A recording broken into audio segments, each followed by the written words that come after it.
Welcome back to the deep dive. Today, we are heading straight into the smoke and fire of the Sengoku period in Japan. Yeah, the Warring States. A Yeah. time of, well, total chaos. And we're talking about a figure so large, so complex, and frankly so terrifying that he earned the nickname the Demon King of the Sixth Heaven. It's a title that certainly stops you in your tracks, doesn't it? It really does. But what's so interesting is that while, popular culture often remembers him as this monster, this bloodthirsty tyrant, the reality is, well, it's significantly more nuanced. We're talking, of course, about Oda Nobunaga. Oda Nobunaga, the first of the three great unifiers of Japan.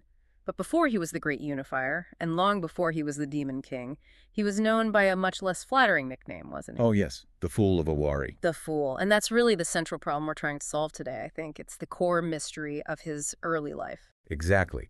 How does a young man, ridiculed as a fool for his just bizarre behavior in eccentric fashion, transform into the most powerful and arguably the most brilliant warlord in Japanese history? Right. How do you go from the Fool to the Demon King to, well, the architect of modern Japan?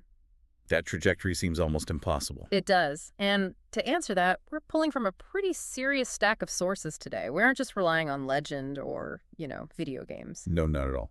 We have the Shinshukuki, which is the chronicle of Lord Nobunaga. The primary source, basically. It's the primary source for his life, written by one of his own retainers, so it gives us that insider view. But then, to balance that, we also have writings from the Jesuit missionary Louis Froy. Oh, that's fascinating, a European perspective. A total outsider. He actually met Nobunaga, drank tea with him, and left some incredible descriptions. And of course, we have modern historical analysis to help us separate the anime-style mythology from the cold, hard facts. And our mission here is to look past that caricature. It's so easy to see him just as a villain wearing a cape and drinking wine out of a skull or something. Sure. But if we dig into the records, what we find is a supreme rationalist. He was an economic innovator, a military disruptor, and someone who was willing to burn down the old medieval systems to build something new. He was the ultimate disruptor. You really have to picture the Sengoku period. Yeah. The authority of the Ashikaga shogunate had completely collapsed. Yeah. Local lords, the daimyo, were constantly fighting over land. It was a dog-eat-dog world. Total chaos. And Nobunaga looked at this chaos and decided he wasn't just going to participate in it. He was going to end it. So let's unpack this. Let's start right at the very beginning. Owari Province, 1534. Nobunaga is born, but he wasn't born Nobunaga, was he? No, his childhood name was Kipchishi, and by all accounts, Kimchi was. Well, he was a handful. A handful feels like an understatement. It probably is. If you were a better person in the 1540s, you would not have put your money on this kid succeeding his father. Not a chance. The sources describe him hanging out with commoners, swimming in rivers, wrestling. He was completely uninterested in the traditional studies of a young lord, like calligraphy or court etiquette. None of it. And the image that really sticks with me from the records is him riding his horse backward while eating a melon. It paints such a vivid picture, doesn't it? It's almost slapstick. But it wasn't just the behavior. It was his appearance. You have to remember, samurai society in the 16th century was incredibly rigid. Right, appearance was everything. It signaled your rank, your discipline, your respect for tradition. And Nobunaga was walking around in sleeveless bathrobes, yukatabier, with short trousers tied up with rough hemp rope. Like he just rolled out of bed and grabbed a rope from the barn? Exactly. It was a deliberate statement. And the hair, this is the detail that really gets me. The standard style for a young samurai was a neat top knot, very precise. Nobunaga wore his hair in a chasen mage. That means tea-whisk hairstyle. A tea whisk. Yeah, it stuck up and flopped over like one of those bamboo whisks used for making matcha tea. And to make it even louder, he would wrap it in colorful threads, like bright red or green. So he's got the tea whisk hair, the bathrobe, and he's carrying, flint pouches and gourds hanging from his waist. He looked less like a lord's heir and more like a kabuki performer or some kind of wild ruffian. And this is what earned him that nickname, the Fool of Owari, Utuke. People genuinely thought he was mentally unfit to lead. They thought something was seriously wrong with him. Which brings us to this famous incident that really cemented that reputation, his father's funeral. This is such a pivotal moment. His father, Oda Nobunaga, dies in 1551. Nobunaga was a capable lord, a tiger in his own right. And this is a solemn, formal boost ceremony. High stakes. The whole clan is watching. Everyone. And Nobunaga's younger brother Nobuyuki shows up dressed perfectly. Formal karijinu, proper hakama, acting the part of the grieving, dutiful son. He is everything the retainers want the heir to be. He's the model son, and then in walks Nobunaga. You can just imagine the tension in that room. Oh, yeah. A collective gasp. He walks in with his chest bared, looking completely disheveled, carrying a long sword, which is already a breach of etiquette for a funeral. He marches right up to the altar. In front of everyone. In front of everyone. Right. He grabs a handful of ceremonial incense, and instead of offering it reverently and bowing, he throws it. He just hurls it at the altar. He threw the incense at the altar. That is such... I mean, it's a punk rock move. It's shocking disrespect. But seriously, why? Was he just crazy? Or was this all calculated? And that is the eternal debate among historians. Some argue it was an expression of raw, uncontainable grief, that he was furious at his father's death and the burden suddenly placed on him. That's one theory, the emotional outburst. Right. But if you look at his later life, Nobunaga was a master of performance, of psychological warfare. By acting the fool, by showing this complete disregard for tradition, he lowered everyone's guard. He was playing 4D chess while everyone else was playing, checkers. Essentially. His enemies, and even his own family and retainers, they all underestimated him. They thought, we don't need to worry about Kipushi. He's an idiot. We can manipulate him or remove him later. And that underestimation was the most dangerous weapon in his arsenal. Absolutely. Because while everyone was laughing at his fashion sense and his weird hair, he was out there training with matchlock rifles. He was swimming to build stamina. He was learning logistics from merchants. He was preparing for war. And the moment the mask slipped, or maybe the moment he chose to drop the act, is legendary. It involves his father-in-law. Site Dusan, known as the Viper of Mino. The Viper. I love these Sengoku names. They're so dramatic. They really are. So, Dusan is the lord of the neighboring province. He's a ruthless usurper who clawed his way to the top. Nobunaga marries his daughter, Nishime, in a political alliance. Standard practice. But Dusan wants to see for himself if his new son-in-law is actually a fool or not. So he sets up a meeting at a temple near the border. And he's going to spy on them, right? Yes. Dusan plans to watch Nobunaga's procession from a hiding spot. He hides along the route in a peasant's house. And sure enough, here comes Nobunaga riding down the road, dressed in his tiger-skin trousers, gourds hanging from his belt, T-whisk hair flying, looking absolutely ridiculous. Just as advertised, the Fool of Owari in the flesh. Dusan probably smirked, thinking, okay, the rumors are true, this kid is a joke, I can crush him whenever I want. But then the switch happens. The switch. Nobunaga enters a nearby house to rest before the formal meeting. A few moments later, he steps out. The tiger skins are gone. And he is impeccable, formal court attire. His hair is done perfectly in a proper top knot. He looks every bit the composed, dignified lord. And behind him is a massive retinue of long spearmen and musketeers troops that are disciplined, well-armed, and marching in perfect order. It's the classic bait and switch. He showed Dusan two things in one move. I can play the game of etiquette better than you, and I have a disciplined modern army. It absolutely terrified Dusan. When the meeting actually happened, Nobunaga was articulate, sharp, imposing. Dusan realized the truth immediately. He reportedly told his own retainers on the way home, "My children will one day tether their horses at this fool's gate." Meaning his own kids would end up serving Nobunaga. Exactly. He saw the genius hidden in the madness. He realized that the fool persona was a filter. It filtered out people who couldn't see past the surface, and Dusan saw right through it. It gives me chills. So Nobunaga consolidates power in his home province of Owari. He spends years ruthlessly killing off his rivals, including his own brother, Nobuyuki. The well-dressed one from the funeral. Right. That's a whole other story of family tragedy. But the moment he steps onto the national stage is the Battle of Okehazama. 1560. This is the turning point, not just for Nobunaga, but for all of Japanese history. If Nobunaga loses here, he's just a footnote. Gone. So set the scene for us. You have Imagawa Yoshimoto, one of the most powerful warlords from the east, marching toward the capital, Kyoto, with an army of about 25,000 men. A huge force for the time. Massive. And to get to Kyoto, he has to pass through Nobunaga's small territory of Owari. So Nobunaga is just a speed bump to him. That's all he is. Nobunaga has, at most, maybe 2,000 to 3,000 men. The odds were 10 to 1 against him, maybe worse. That's a suicide mission. So his advisors must have been panicking, telling him to just lock the gates. They were begging him to hole up in the castle, withstand a siege, pray for a miracle. That was the standard military doctrine. It's what you did when you were outnumbered. But Nobunaga doesn't do sieges. He doesn't do standard. No. He realized that in a siege, against those numbers, he would eventually be starved out. It was a slow death. He famously said, only a strong offensive policy could make up for the superior numbers of the enemy.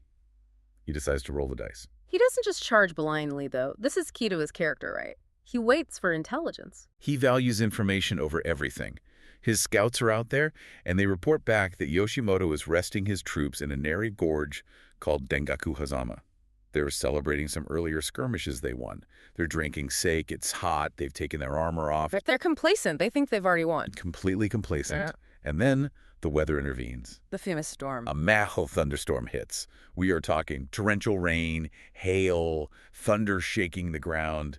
It creates this perfect curtain of noise and poor visibility. And Nobunaga uses this. He uses it.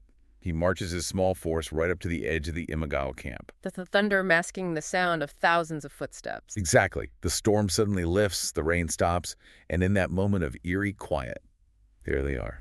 Nobunaga orders the charge. Complete surprise. Complete and utter chaos. The Imagawa troops thought a brawl had broken out among their own men. They had no idea it was an attack. And Yoshimoto himself. Yoshimoto, the enemy commander, actually thought the noise was his own troops partying too hard. He stepped out of his command tent to shout at them to keep it down. Hey guys, keep it down. I'm trying to plan an invasion here. And then what? And then he sees Nobunaga's samurai rushing him. He draws his sword, fights back, but he's cut down before he can even process what's happening. Unbelievable. In one single afternoon, Nobunaga goes from a minor regional lord to the man who killed Imagawa Yoshimoto. That gives him massive street cred, or prestige in samurai terms. It put him on the map instantly. But again, it wasn't just luck. This highlights his military philosophy. He valued intelligence above all. He actually rewarded the scout, Yanada Masatsuna, who found the camp more than the samurai who actually killed the general. Wow. That sends a huge message to your organization. Information is worth more than brute strength. Speaking of military philosophy, let's talk about the tech. Because Nobunaga wasn't just a great tactician, he was a serious innovator. You mentioned the long spearmen earlier. Right. This is where the pure rationalist comes in. The standard spear, the yari, at the time was about 2 ken long. That's roughly 3.6 meters. Okay. Nobunaga, from his youth watching mock battles and wrestling with commoners, realized a simple geometric fact. In group combat, reach is everything. If my stick is longer than yours, I hit you before you can hit me. It's just simple physics. Yeah. He just made them longer. Significantly longer. He lengthened his army's spears to 3.5 ken. That's over 6 meters long. Whoa, that's a pike. That's like a Macedonian phalanx or something. That's exactly what it's like. You can't really duel with a 6-meter spear. It's too unwieldy. But if you stand shoulder to shoulder with 50 other guys, you create a wall of steel, the Arab Summa. That cavalry simply cannot penetrate. It turns the infantry from a rabble into a disciplined killing machine. But his most famous innovation, of course, is the gun, the matchlock, Yeah. the Tanegashima. The Portuguese brought matchlocks to Japan in 1543, when Nobunaga was a boy. But for a long time, traditional samurai looked down on them. Well, they were slow to reload, they didn't work in the rain, and they lacked the honor of the sword or the bow. It was seen as a commoner's weapon. But Nobunaga didn't care about honor. He cared about effectiveness. He saw their potential immediately. Now, I've heard the story about the Battle of Nagashino in 1575. This is where he fights the powerful Takeda clan, who had the strongest cavalry in Japan. The story goes that he used 3-stage shooting, like one row of gunners fires, ducks to reload, the second row fires, and so on. Continuous fire, like a machine gun. Exactly. Is that what really happened? That is the classic story. It's in all the textbooks. It makes Nobunaga look like a military genius who invented volley fire tactic out of thin air. However... Oh, there's a however. There is a however. Modern research is challenging that narrative pretty heavily. Okay, so are we busting a myth here? We might be. The 3-stage firing theory largely comes from later Edo period writings. It was popularized much, much later, especially by the Imperial Japanese Army, to emphasize drill and discipline. The contemporary sources, like the Shinshu Shuki, they don't explicitly describe a 3-line rotation like that. So what actually happened at Nagashino? Because he definitely crushed the Takeda cavalry. Oh, he annihilated them. But it was likely more about logistics and simple field fortifications than a choreographed firing drill. For one, Nobunaga built wooden palisades, basically zigzagging fences, to stop the horses and funnel them. Okay, so he changed the terrain. He created a kill zone. And he had a lot of guns. We're talking 3,000 matchlocks. Quantity has a quality all its own, as they say. It really does. Yeah. So it wasn't necessarily a rhythmic fire, reload fire. It was a massive, sustained volume of fire from a protected position. When the Takeda cavalry charged, they were slowed by the mud from recent rain and the fences, and then they were just decimated by thousands of bullets. So the innovation wasn't so much the firing drill, but the sheer scale of deployment and the supply chain to support it. Precisely. And that is the real aha moment with Nobunaga. Guns need gunpowder. Gunpowder needs 3 ingredients: charcoal, sulfur, and saltpeter. Japan had plenty of charcoal and sulfur. It did not have saltpeter. So you have to import it. You need an international supply chain. And Nobunaga was the one who built it. He secured the trade routes, specifically controlling the port of Sakai, which was like the Venice or Osaka of its day, a free city run by merchants. So he made friends with the merchants. He did more than that. He controlled them. He created a supply chain to import saltpeter from China and from the Europeans. While other warlords treated guns as a novelty, Nobunaga treated them as an industrial system. He turned war into an industry. That is fascinating. It's not about the warrior spirit. It's about procurement and logistics. And that extends to his soldiers, too.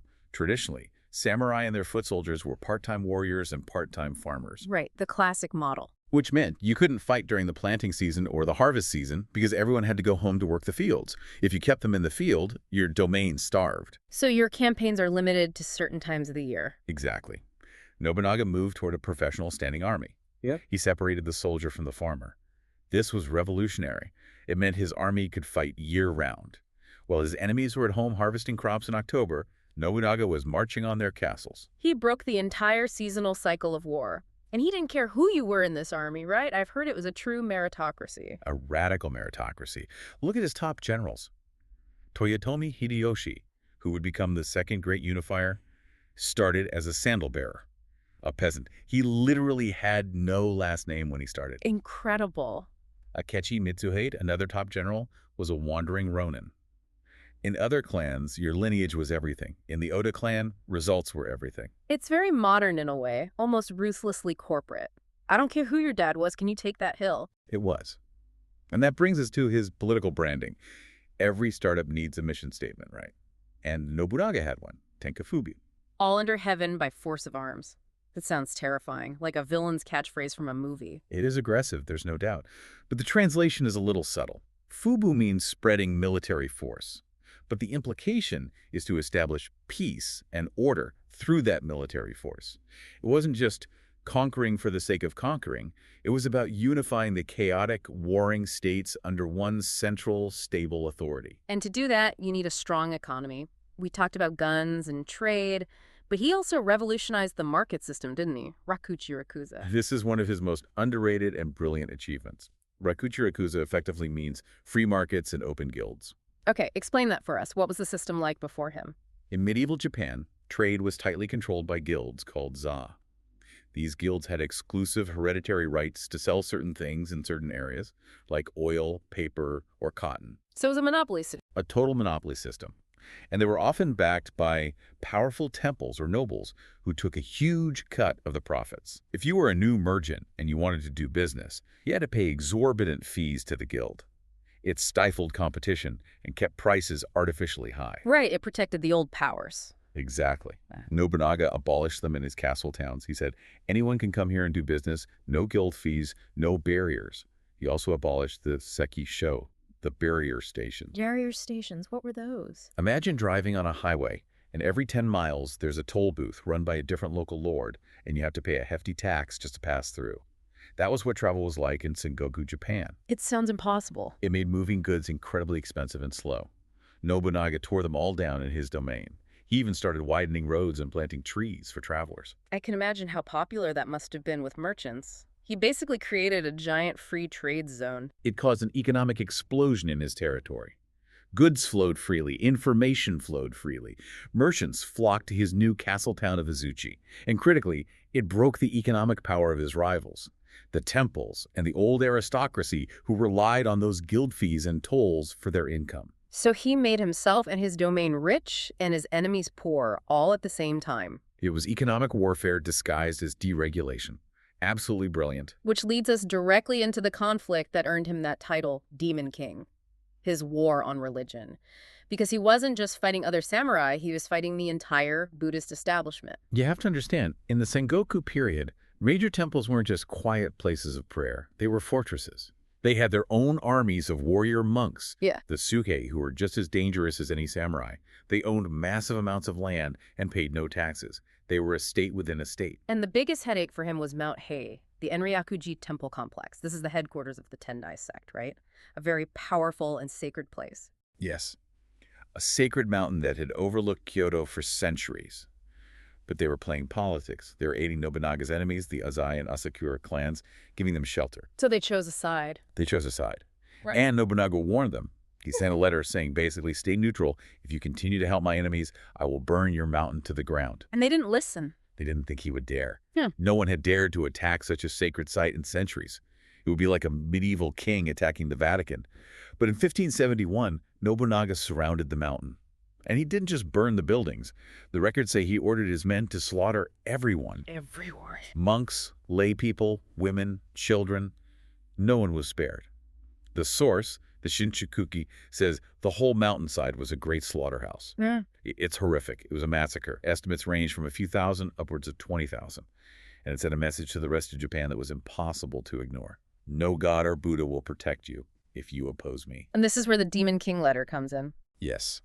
The warlord, Takeda Shingen, the one with the famous cavalry, was a very pious Buddhist.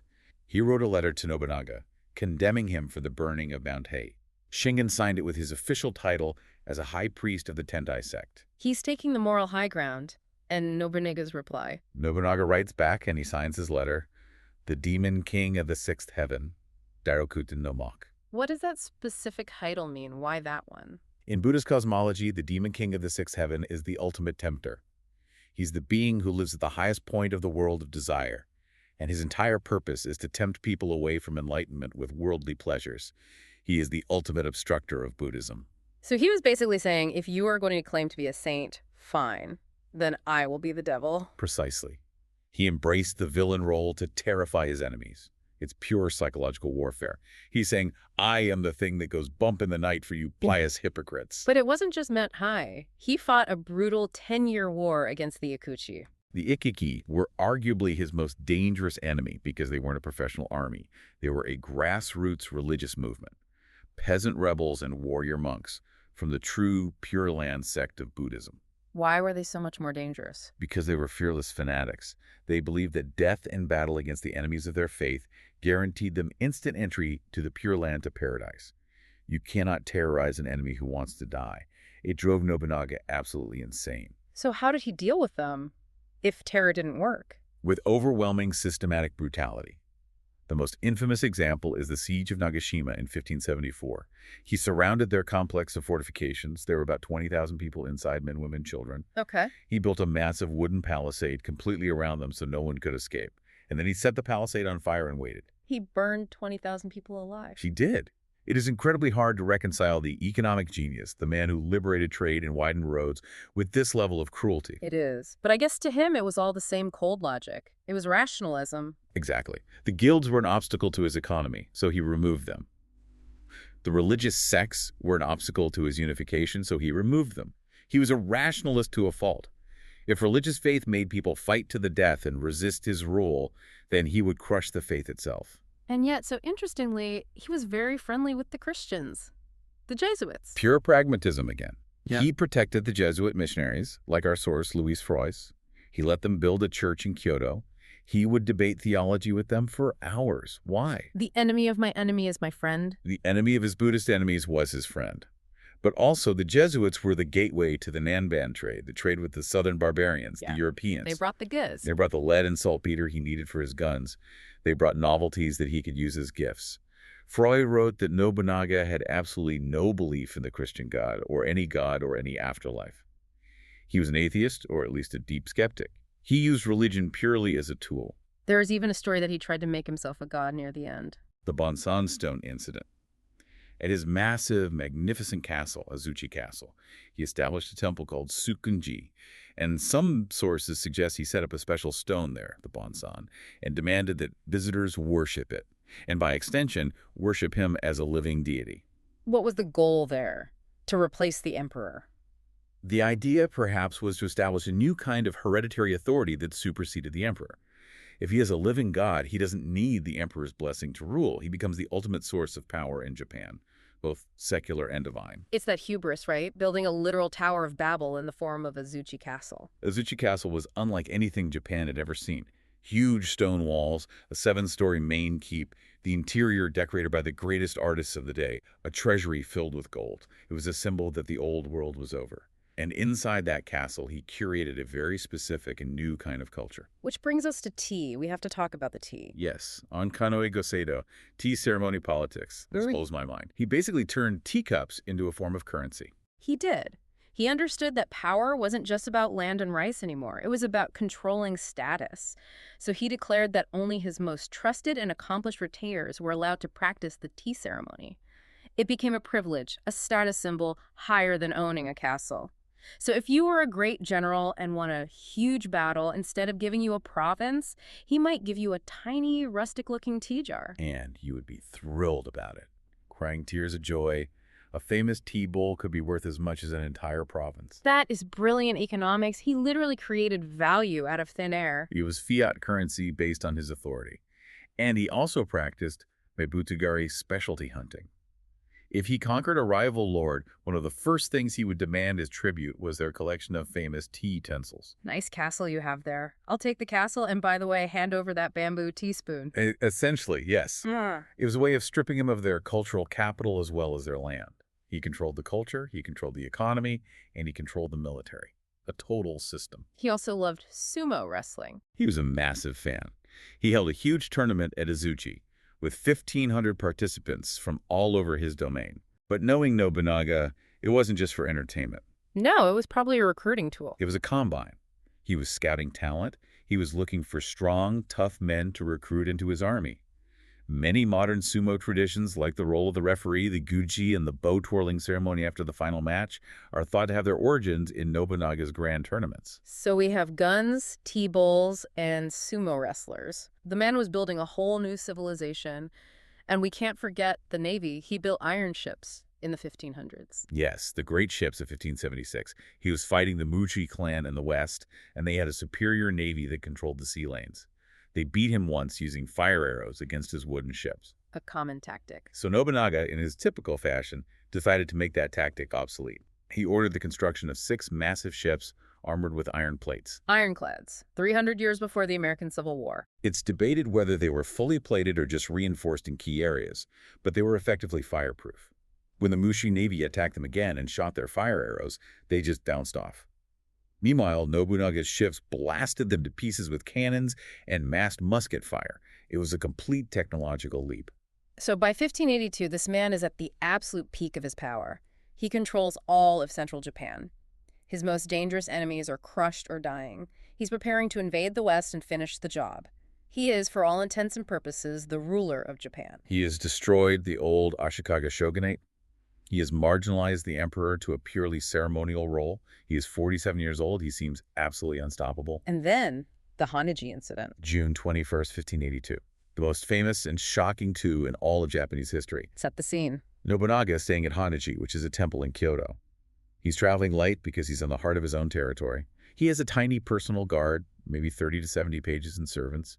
He thinks he's completely safe. His main armies are miles and miles away, preparing for the invasion of the West. But one of his top generals, Akechi Mitsuhide, is marching an army of 13,000 men toward Kyoto. Mitsuhide was supposed to be going west to reinforce another general, Hideyoshi, in the fight against the Muchi clan. But somewhere along the march, he turns his troops around. The famous line attributed to him, which he says to his confused officers, is, "The enemy awaits at Hanachi." Chilling. But why did he do it? Mitsuhide was one of those meritocracy hires. Nobunaga made him who he was. That is the greatest mystery of the Sengoku period. Historians still argue about it endlessly. Was it a personal grudge? Nobunaga was known to be incredibly harsh and abusive. He publicly humiliated his officers.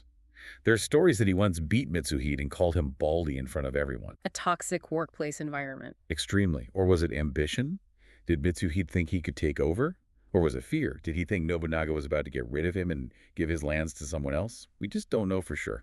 But whatever the reason, the betrayal was total. So Mitsuhide's army surrounds the temple. 13,000 troops against, what, 30? It's an impossible situation. Nobunaga hears the commotion outside. He asks the page, whose banner is it?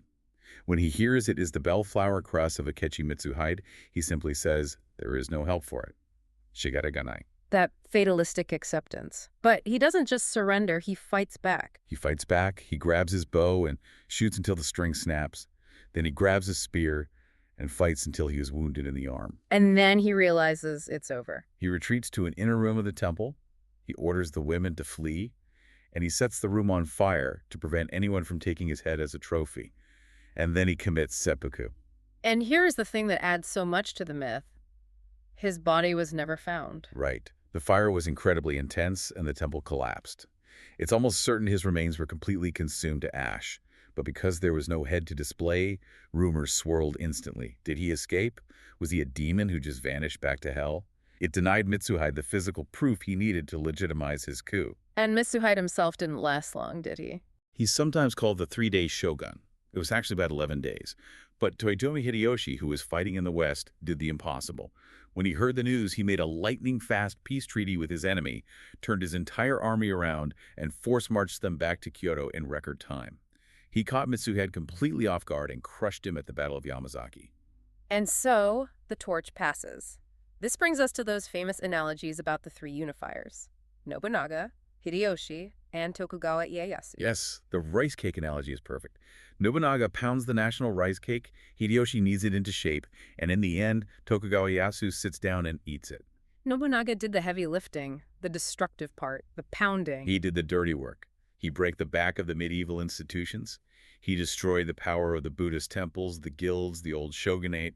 He created the vacuum that Hideyoshi and then Ieyasu could fill to create the stable, peaceful Edo period. There's also the birdsong analogy, which I think perfectly captures their different personalities. It's a classic. It goes like this. You ask the three men what to do if the cuckoo bird doesn't sing. Kill it. Make it sing. Yeah. And Tokugawa Ieyasu says, I will wait for it to sing.